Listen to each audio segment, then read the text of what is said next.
অবসর সময়ে এখন জানেন হাত চলে যায় অ্যালবামের দিকে।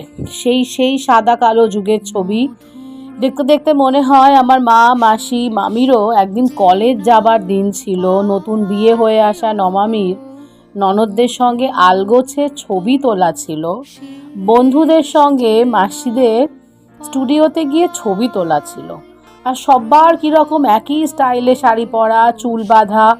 আর বন্ধুদের সঙ্গে ছবি মানে ভীষণ লাউড সব ছবি নয়, বরং সবাই একই রকম একটা নিরুত্তাপ মুড নিয়ে ক্যামেরার সামনে দাঁড়িয়ে পড়া।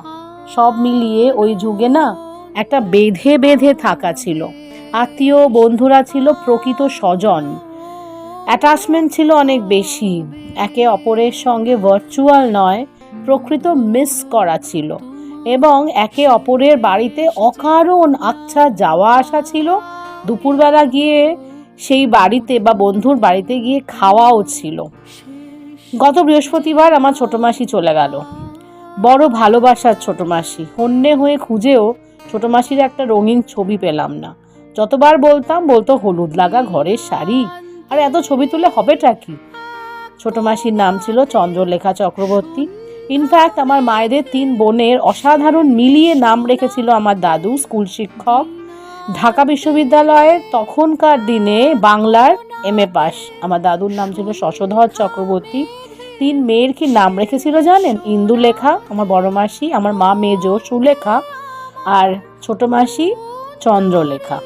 অর্থাৎ ইন্দুলেখা, সুলেখা, চন্দ্রলেখা।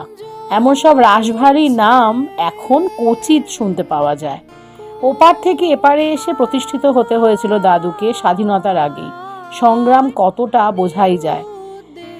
ছোট মাসি ছিল আমার দিদা দাদুর 13তম সন্তান। বেড়ে ওঠা, পড়াশুনো, 3টে বিষয়, মাস্টার্স, বিএড, সবই নৈহাটিতে। প্রচুর টিউশন ছিল। আর কষ্টার্জিত টাকাগুলো দিয়ে ছোট মাসি দাদা দিদির ছেলে মেয়েদের জন্য গল্পের বই কিনে দিত। তারপর তো আমাদের গান শেখানো, হারমোনিয়াম বাজানো শেখানো, কবিতা বলা শেখানো, ঘুরতে নিয়ে যাওয়া, ভালো ভালো জিনিস রান্না করে খাওয়ানো, গল্পের বই পড়ে শোনানো, এবং মজার গল্প হলে একসঙ্গে হো হো করে হাসা, আড্ডা, সাদামাটা খুব খেলার ছলে শেখা ধাঁচের একটা মনোরঞ্জন ব্যবস্থা করেছিল আমার ছোট মাসি। এতজন ভাই বোনদের মধ্যে টানটা কিন্তু মারাত্মক ছিল। তারা জানতো শুধু মা বাবাই নয়, দাদা দিদি বা ভাই বোনেরাও কিন্তু রয়েছে তাদের পাশে সব সময় ভালোবাসা আর আশ্রয় নিয়ে। আর কি বলুন তো, সবাই যে ভীষণ এস্টাবলিশ থাকতো এত ভাই বোনে তা নয়, কিন্তু প্রত্যেকের জন্য প্রত্যেকের রক্তের টানটা অটুট থাকতো।